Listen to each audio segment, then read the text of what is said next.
start at the beginning.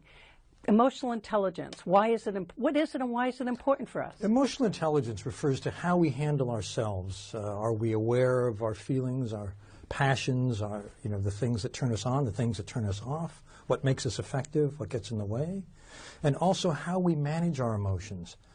Do we let things interrupt our ability to focus, to get work done effectively or not?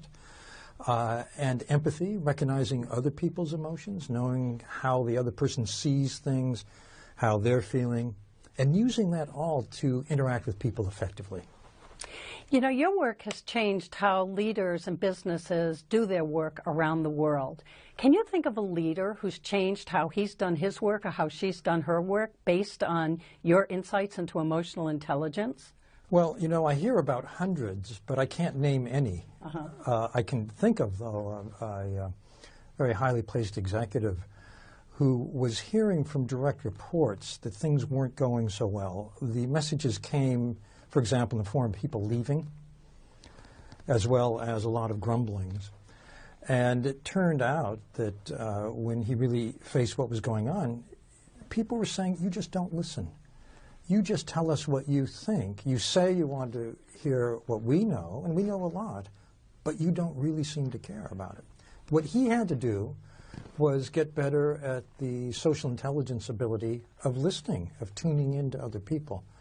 And it's a real problem for many executives because, of course, you know a lot, but you don't know everything. Right. But because you're the boss, people defer to you.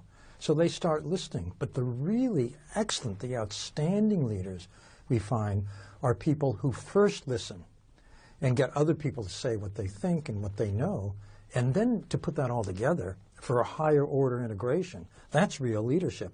That's what he had to learn. And through coaching, he was able to change, and his business performance, the performance of his unit, was much, much better afterward than before. So the level of a leader's emotional intelligence affects organizational performance. We have so much data now, about 10 years of accumulated data from organizations of all kinds, showing that there's a direct correlation between the emotional intelligence of leadership at every level and how that organization performs by whatever performance metric you want to use. Well, but it seems to me that leaders often think they have more emotional intelligence than they do. How do you begin to assess your level of emotional intelligence? Actually, I think we all think we have more emotional intelligence than we do. One of the most brutal ways is to ask your teenage child.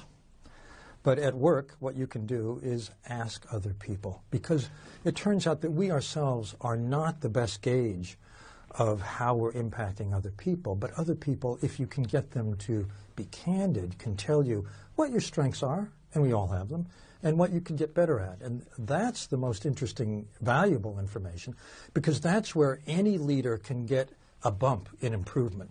By getting better, say, at listening, as that executive did, you can become a more effective leader. And therefore, because you depend on other people for your success, by getting better at listening to them, helping them develop, helping them do their jobs well, the whole organization benefits.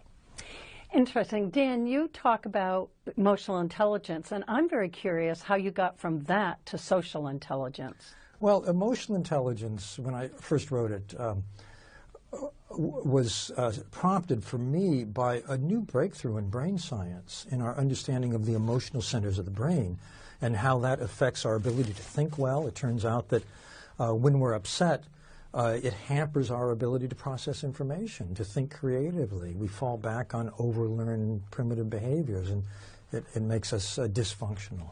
But if we're passionate about what we're doing, if we're motivated or in the throes of positive emotion, we think very, very clearly. So there was immediate, obvious implication for business there, and I wrote about that. My new work on social intelligence has been stimulated by the same thing, big breakthrough in brain science. Now they're studying not just one brain and one body and one person, but two, the interaction.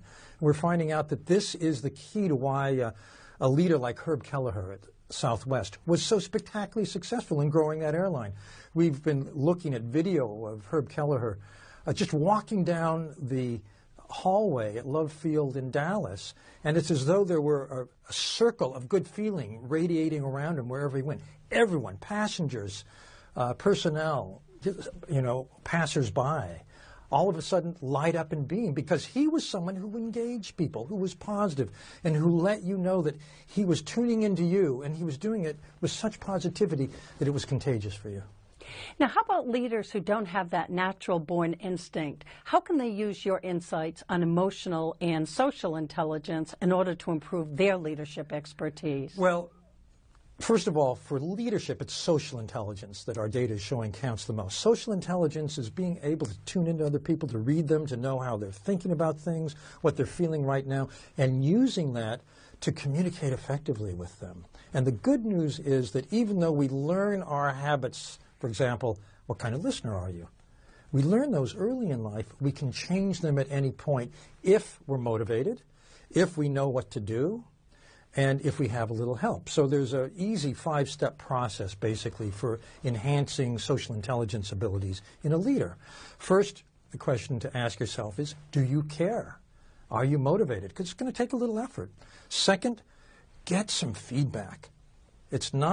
You're actually probably the worst person to judge where you need to improve. You need to ask the people around you in a way where they can be candid, they can be honest. And that's often with a 360 device where they anonymously rate you. You don't know who said it, but you're getting the truth. You look at that profile and you identify your strengths, your weaknesses, where I can get better, where can I get a bump. Then you make a learning agreement with yourself to do it in the better way at every naturally occurring opportunity. If you do that for a few months, you see real change.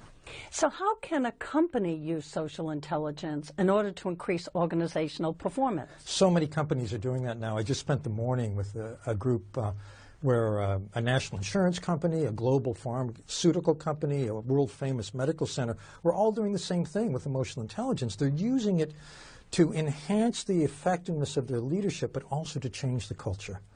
And the way they're doing it is by integrating it into the HR function. They're trying to hire people who have these abilities already. That was the strategy that Southwest used. They looked for people who were like little Herb Kelleher's. And it worked great. It worked beautifully for them.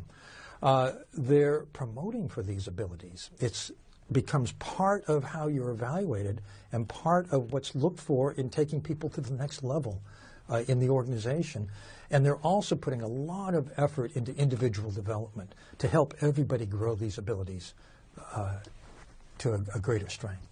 So if we were to go back and sum up for our audience today, you would say the difference between emotional and social intelligence is? Emotional intelligence really has to do with self-mastery, how you handle yourself, and it makes outstanding individual performers.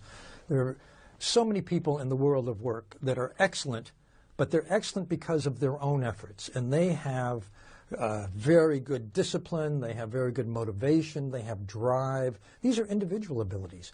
But when it comes to leadership, your success depends on everyone else's being effective. So you need to be successful by influencing, persuading, developing, growing, inspiring, motivating other people. That's the social intelligence ability. It requires empathy and requires skilled interaction, and that's what makes a great leader.